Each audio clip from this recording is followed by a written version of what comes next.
Thank you for that warm welcome. I'm glad to be here. I regret that I wasn't here a few weeks ago when the statue came down.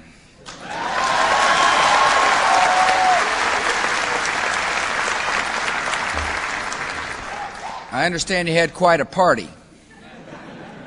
I don't blame you.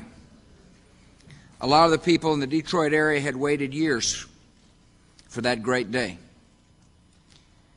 Many Iraqi Americans know the horrors of Saddam Hussein's regime firsthand. You also know the joys of freedom you have found here in America.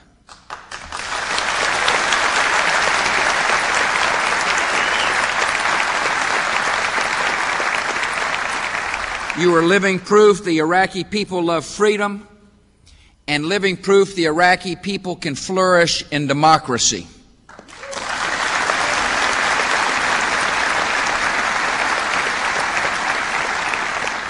People who live in Iraq deserve the same freedom that you and I enjoy here in America.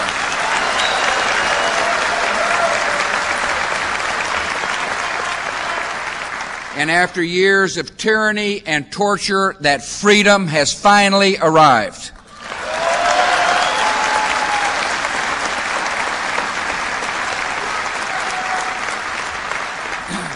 I have confidence in the future of a free Iraq. The Iraqi people are fully capable of self-government. Every day, Iraqis are moving toward democracy and embracing the responsibilities of active citizenship.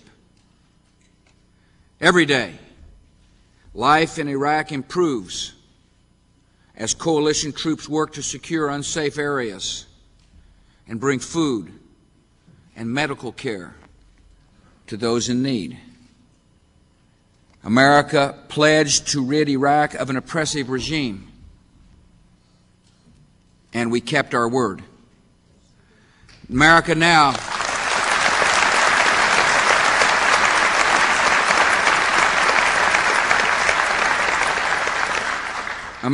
pledges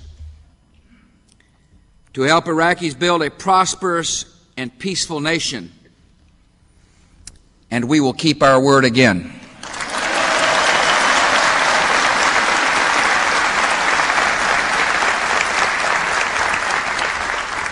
Mr. Mayor, thanks. I appreciate you greeting me once again here in Dearborn. I appreciate your leadership. If you got any problems with the garbage or the potholes, call the mayor. I want to thank members of the congressional delegation who've joined us today. Thank you all for coming. Michigan is well represented in the halls of the United States Congress.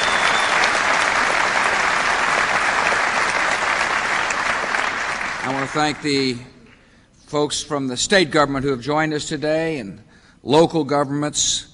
I appreciate so very much the CEOs of the major automobile manufacturing and companies who are based here in Detroit who are here, Rick Wagner, Bill Ford, and Dieter Zicha. Thank you all for coming. I look forward to discussing things with you later.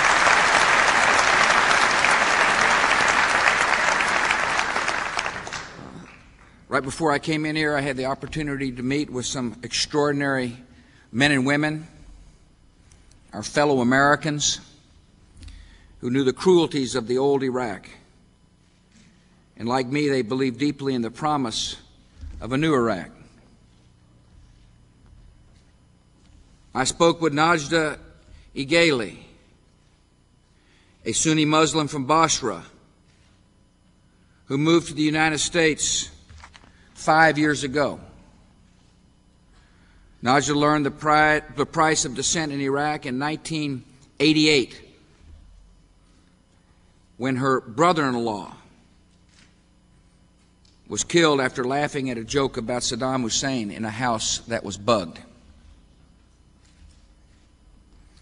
In Iraq, Najda says we could never speak to anyone about Saddam Hussein. We had to make sure the windows were closed.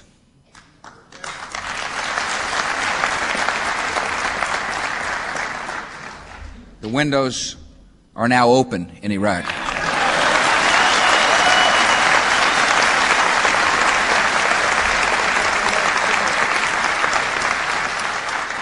Najda and her friends will never forget seeing the images of liberation in Baghdad. Here's what she said.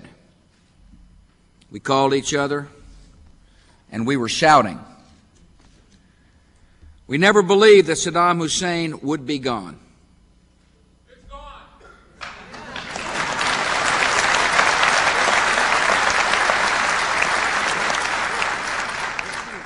Like Najda, a lot of Iraqis feared the dictator, the tyrant would never go away. You're right, he's gone.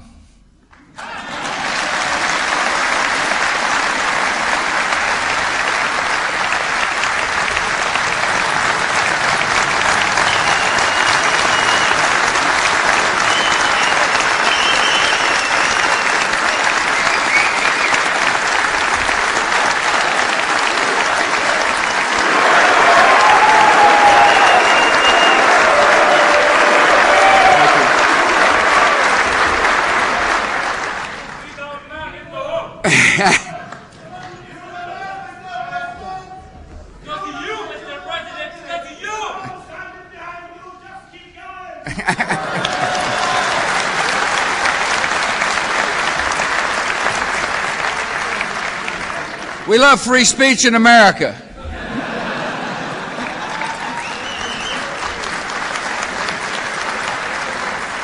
I talked to Tariq Dowd, a Catholic from Basra who now lives in Bloomfield Hills. When the dictator regime fell, here's what Tariq said. He said, I am more hopeful today than I've ever been since 1958. We need to take the little children in Iraq and hold their hands and really teach them what freedom is all about.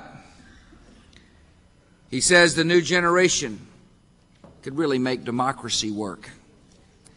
He's right to be optimistic. From the beginning of this conflict, we have seen brave Iraqi citizens taking part in their own liberation. Iraqis have warned our troops about landmines and enemy hideouts and military arsenals. Earlier this month, Iraqis helped Marines locate the 7 American prisoners of war who were then rescued in northern Iraq.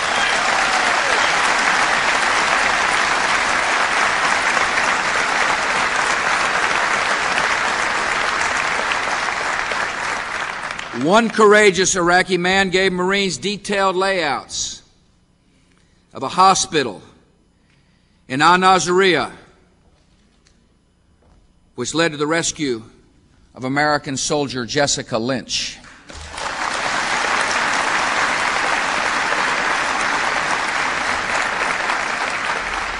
Iraqi citizens are now working closely with our troops to restore order to their cities and improve the life of their nation. In Basra, hundreds of police volunteers have joined with coalition forces to patrol the streets.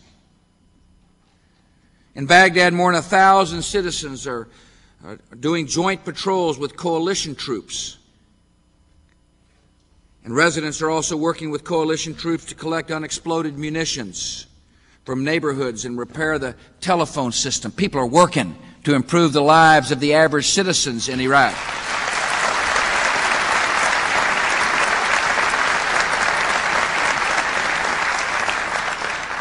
I want you to listen to what an Iraqi engineer said who was working with U.S. Army engineers to restore power to Baghdad. He said, "We are very glad to work with the Americans to have power for the facilities. The Americans are working to help us."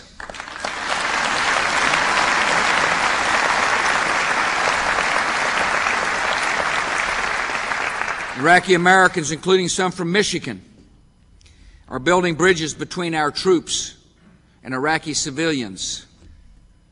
Members of the Free Iraqi Forces are serving as translators for our troops and are delivering humanitarian aid to the citizens.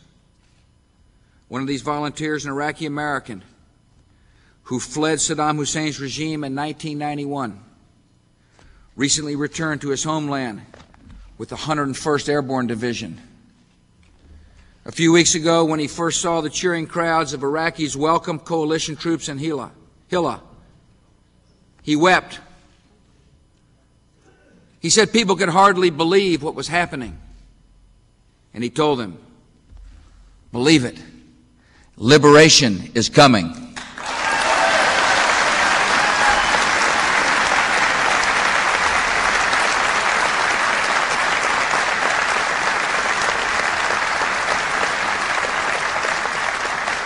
Yes, there were some in our country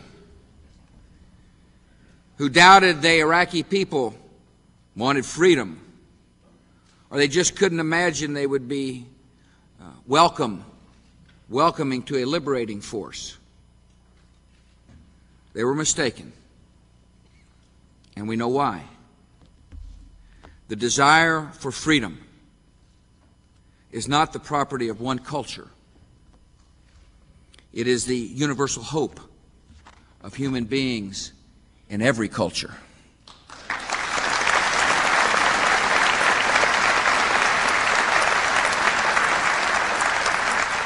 Whether you're Sunni or Shia or Kurd or Chaldean or Assyrian or Turkoman or Christian or Jew or Muslim.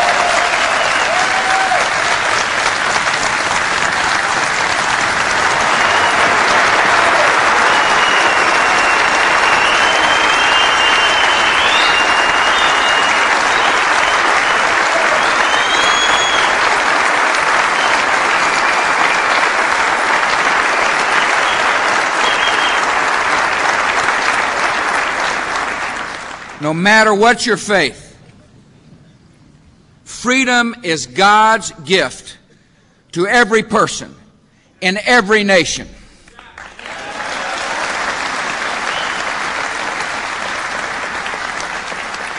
As freedom takes hold in Iraq, the Iraqi people will choose their own leaders and their own government. America has no intention of imposing our form of government or our culture. Yet we will ensure that all Iraqis have a voice in the new government and all citizens have their rights protected.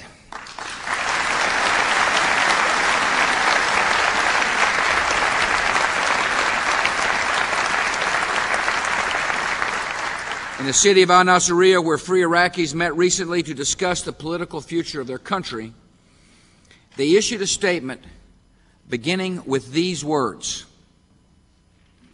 Iraq must be democratic.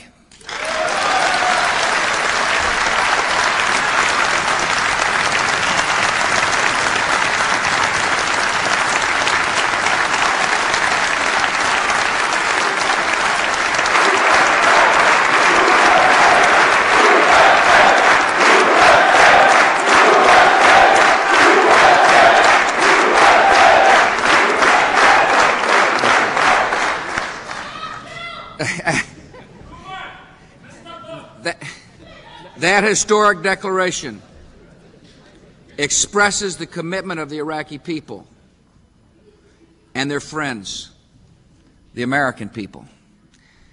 The days of repression from any source are over. Iraq will be democratic.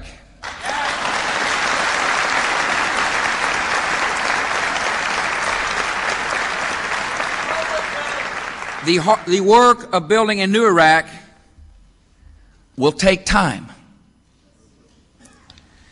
That nation is recovering not just from weeks of conflict, but from decades of totalitarian rule. In a nation where the dictator treated himself to palaces with gold faucets and grand fountains, 4 out of 10 citizens did not even have clean water to drink. While the former regime exported milk and dates and corn and grain for its own profit, more than 500,000 Iraqi children were malnourished. As Saddam Hussein let more than $200 million worth of medicine and medical supplies sit in warehouses, 1 in 8 Iraqi children were dying before the age of 5. And while the dictator spent billions on weapons, including gold-covered AK-47s. Nearly a quarter of Iraqi children were born underweight. Saddam Hussein's regime impoverished the Iraqi people in every way. Today, Iraq has only about half as many hospitals as it had in 1990. 70% of its schools are run down and overcrowded. A quarter of the Iraqi children are not in school at all. Under Saddam's regime, the Iraqi people did not have a power system they could depend on. These problems plagued Iraq long before the recent conflict. We're helping the Iraqi people to address these challenges, and we will stand with them as they defeat the dictator's legacy.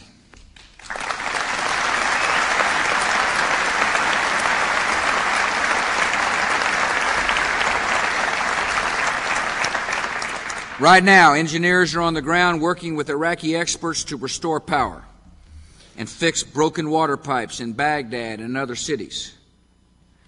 We're working with the International Red Cross, the Red Crescent Societies, the International Medical Corps, and other aid agencies to help Iraqi hospitals get safe water and medical supplies and reliable electricity. Our coalition is cooperating with the United Nations to help restart the ration distribution system that provides food at thousands of sites in Iraq. And coalition medical facilities have treated Iraqis from everything from fractures and burns to symptoms of stroke. One Iraqi man who was given medical help with his wife and sister aboard the U.S. Navy ship Comfort said, "They treat us like family." There are babies in Iraq who are not cared for by their mothers as well as the nurses have cared for us. Already we are seeing important progress in Iraq. It wasn't all that long ago that the statue fell, and now we're seeing progress.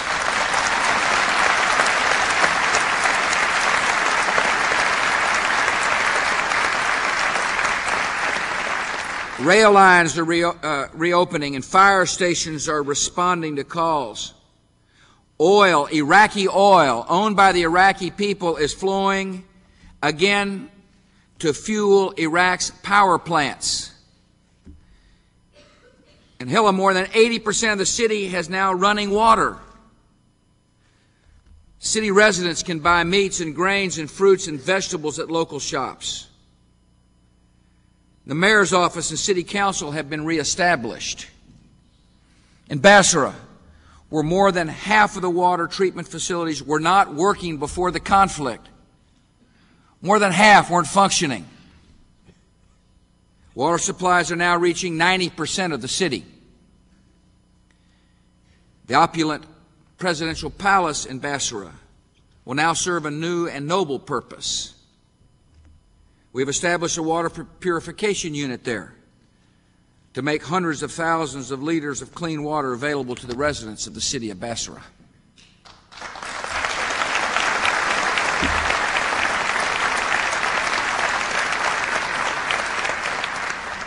Day by day, hour by hour, life in Iraq is getting better for the citizens.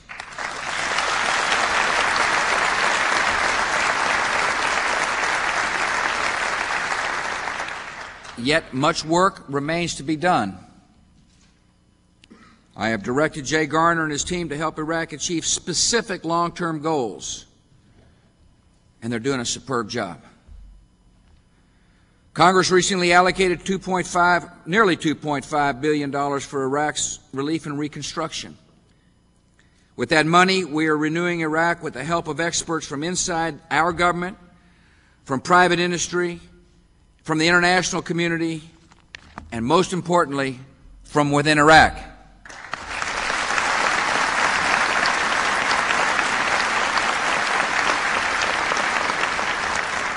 We are dispatching teams across Iraq to assess the critical needs of the Iraqi people. We're clearing landmines. We're working with Iraqis to recover artifacts, to find the hoodlums who ravished the National Museum of Antiquities in Baghdad.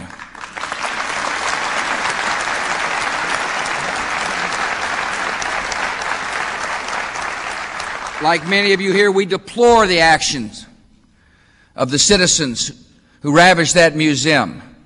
And we will work with the Iraqi citizens to find out who they were and to bring them to justice.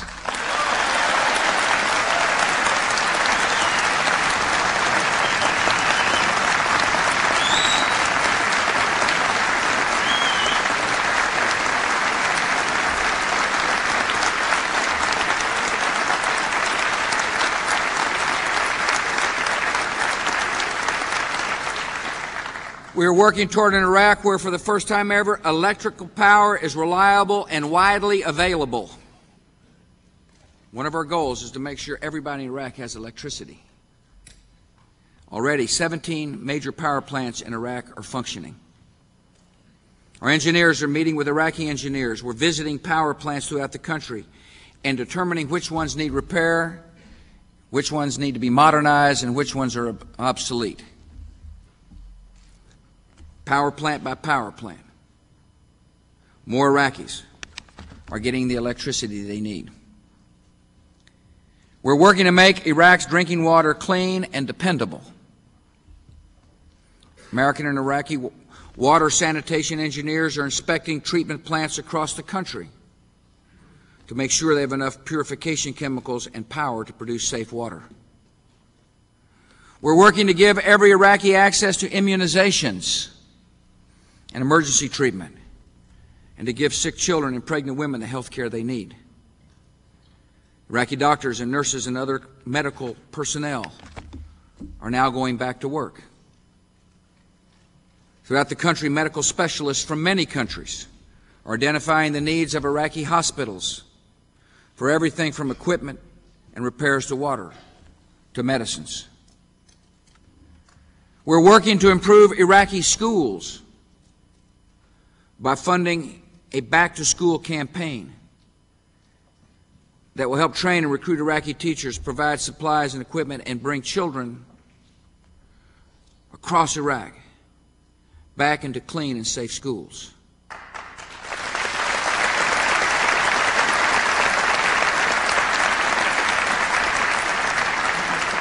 And as we do that, we will make sure that the schools are no longer used as military arsenals and bunkers, and that teachers promote reading rather than regime propaganda.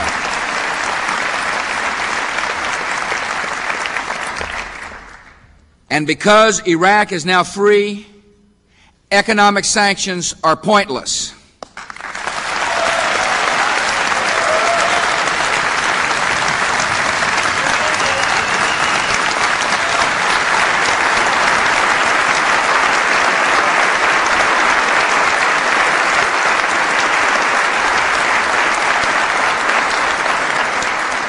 It is time for the United Nations to lift the sanctions so the Iraqis can use their own resources to build their own prosperity.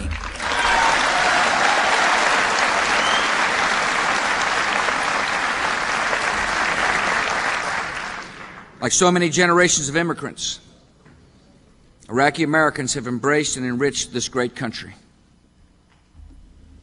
without ever forgetting the land of your birth. Liberation for Iraq has been a long time coming, but you never lost faith. You knew the great sorrow of Iraq. You also knew the great promise of Iraq. And you shared the hope of the Iraqi people. You and I both know that Iraq can realize those hopes. Iraq can be an example of peace and prosperity and freedom to the entire Middle East.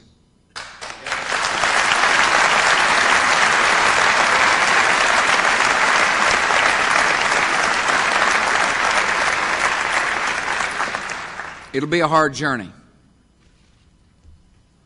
but at every step of the way, Iraq will have a steady friend in the American people.